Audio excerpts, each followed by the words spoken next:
The Very Hungry Caterpillar by Eric Carle. The Very Hungry Caterpillar. For my sister Krista.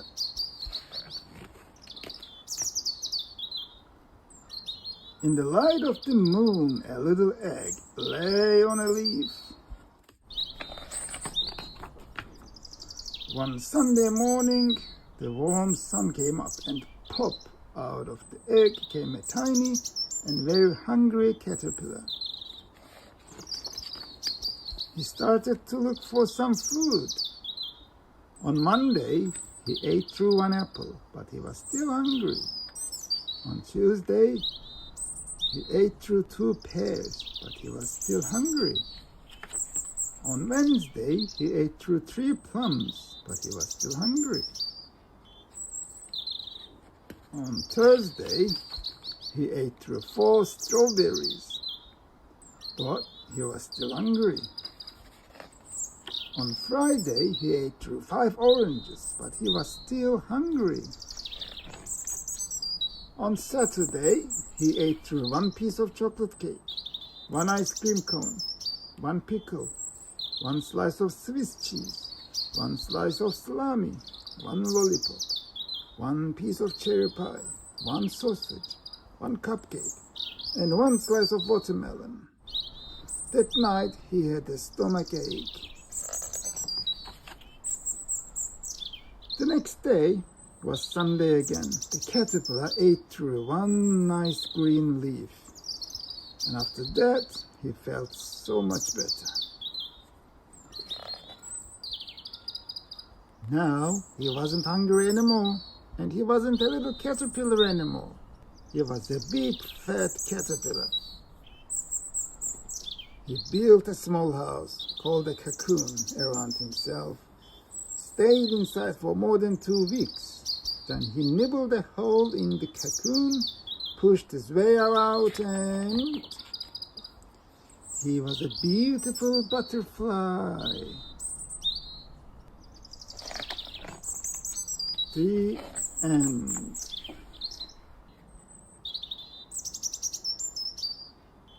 Walt Disney's Mary Poppins.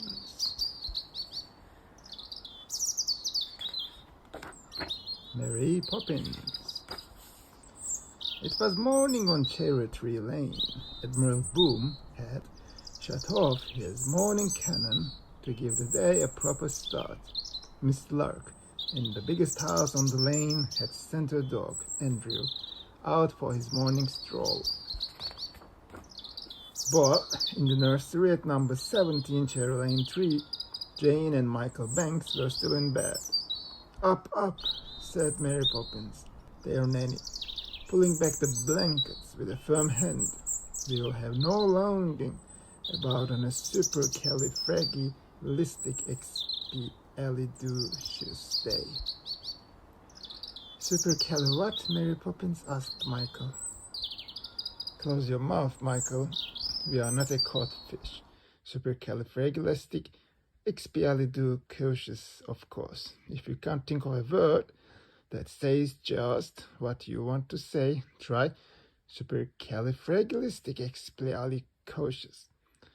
And it just describes today. That got Jane and Michael up and dressed and breakfasted in record time. "Out to the park we go," said Mary Poppins, hurrying them into their hats and coats. "Spit spot this way." "Supercalifragilisticexpialidocious," sang Jane and Michael as they marched along the lane. They almost bumped into Mary Poppins when she stopped to speak to Andrew, Miss Lark's little dog. "Yip, yap, yip," said Andrew. "Slower, please," said Mary Poppins. "I can't understand the word you say." "Yip, yap, yip," said Andrew slower. "Again," said Mary Poppins. "Yip, yap," said Andrew. "Yes, of course," said Mary Poppins. "I'll go straight away, and thank you very much." "Yep," said Andrew. Then, taking Jane and Michael by the hand, Mary Poppins started off the day Andrew had come. "What did he say?" asked Jane. He said you are welcome, said Mary Poppins. But what else did he say? Jane insisted. I don't think he said anything at all, said Michael crossly. And I thought we were going for a walk in the park. There's been a change of plans, said Mary Poppins. Come along, please. Don't straggle. She led them at a brisk pace down narrow, twisting streets they had never seen before. Then she stopped at the door of a small house. Rap, rap went the parrot's head handle of Mary Poppins' umbrella. The door was opened by Mary's friend Bert. How is he? Mary Poppins asked. Bert shook his head. Never seen him like this, he said. And that's the truth. Mary Poppins led Jane and Michael inside the house. They found themselves in a large, cheerful room. In the center stood a table set for tea. Bless my soul, gurgled a voice rich with chuckles. Is that Mary Poppins? I'm delighted to see you, my dear. Jane and Michael looked about. They could see no one else in the room. Uncle Albert, you promised not to go floating around again, she said, and she seemed to be speaking to the ceiling. Jane and Michael looked up. There in the air sat Mary Poppins' Uncle Albert, chuckling merrily. I know, my dear, said Uncle Albert, wiping a merry eye. I tried, really I did. But I do so enjoy laughing, you know. Here the chuckles bubbled up so that he bobbed against the ceiling. And the moment I start, hee, it's all up with me. To the children he whispered, it's laughing that does it, you know. Jane and Michael were trying hard to be polite. They kept their faces straight, but first the laughter sparkled out of their eyes. Then it bubbled up their throats. They began to chuckle.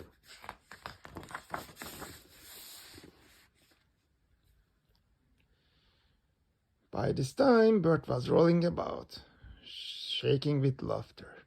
As they watched, he rose into the air and soon was bobbing about beside Uncle Albert. Michael's chuckle grew to a laugh. So did Jane's. Soon they were simply filled with laughter. It bubbled out, and they felt lighter and lighter until their feet left the floor and they floated up to the ceiling. How nice, said Uncle Albert. I was hoping you'd turn up. Do make yourselves comfortable, my dears. I must say you are a sight, the lot of you, said Mary Poppins, her arms folded in a way that Jane and Michael knew meant she disapproved.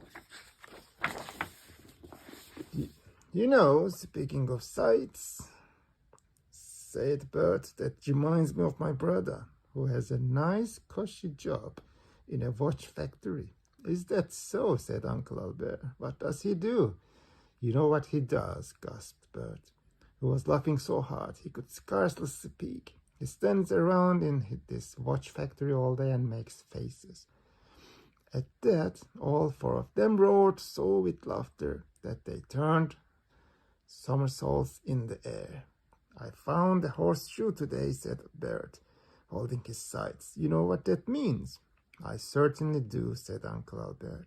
It means that some poor horse is walking around in his stocking feet. Again the room rocked with laughter. Only Mary Poppins looked stern. Most disgraceful thing I have ever seen, she snapped. Oh, my name isn't Mary Poppins. Speaking of names, said Bert, I know a man with a wooden leg named Smith. Really? chortled Uncle Albert. What's the name of his other leg? More gusts of laughter.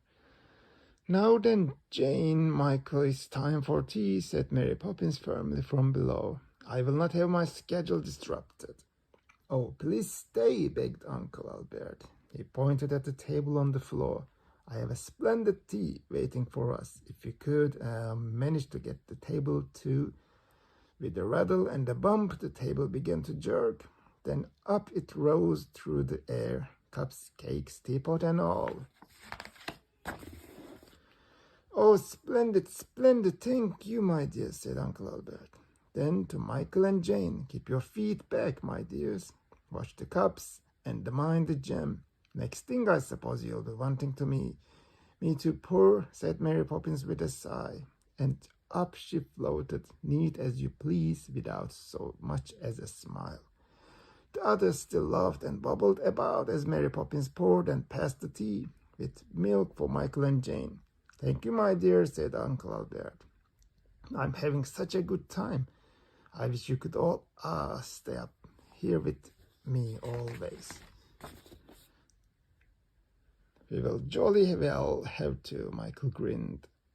There's no way to get down. Well, to be honest, said Uncle Albert, there's a way. Just think of something sad, and down you go. But who could think of anything sad? They chuckled at the very idea. Time to go home, Mr.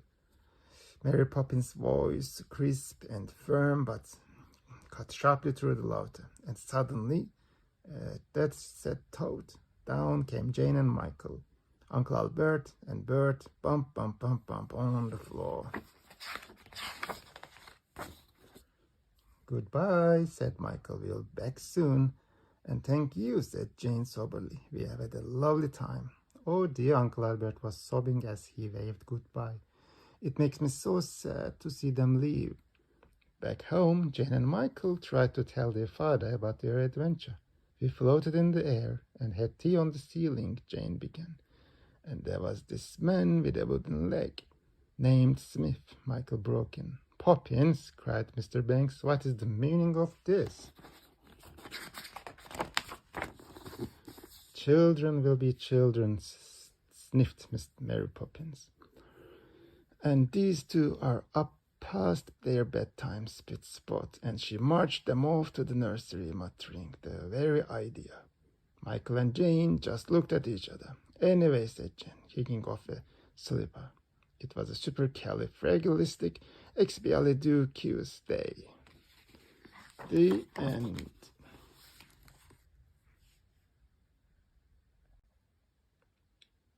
Goldilocks and the Three Bears. Once upon a time, there were 3 bears, Daddy Bear, Mommy Bear, and Baby Bear. Every morning, the 3 bears all ate a bowl of delicious porridge for breakfast. One morning, the 3 bears went for a walk in the forest to let their hot porridge cool down. Meanwhile, a little girl called Goldilocks was playing in the forest. As she passed by the 3 bears' cottage, Goldilocks smelled something delicious coming from inside. Goldilocks was hungry, so she peeped through the window and saw 3 bowls of porridge on the table. That porridge looks very tasty, she said, and crept into the cottage. First, Goldilocks took a spoonful of porridge from the largest bowl. Ouch, she squealed, this porridge is far too hot. Next, Goldilocks took a spoonful from the medium-sized bowl of porridge. Yuck, she said, this porridge is far too cold. Finally, Goldilocks took a spoonful from the smallest bowl of porridge. This porridge is just right. So Goldilocks ate all of the porridge and even licked the bowl clean. Now that Goldilocks wasn't hungry anymore, she began to explore the rest of the cottage. First, she wandered into the living room where she saw 3 chairs. Goldilocks sat down on the largest chair. Ouch, this chair is much too hard, she grumbled. Goldilocks then sat down on the medium-sized chair. Oh dear, this chair is much too soft, she said. Finally, Goldilocks sat down on the smallest chair. This chair is perfect, smiled Goldilocks. Goldilocks rocked back and forth until suddenly there was a loud cracking noise, and the little chair collapsed beneath her. Goldilocks tried to put the chair back together again, but it was well and truly broken. So she quickly left the living room and went upstairs. In the bedroom, Goldilocks found 3 beds. She let out a huge yawn.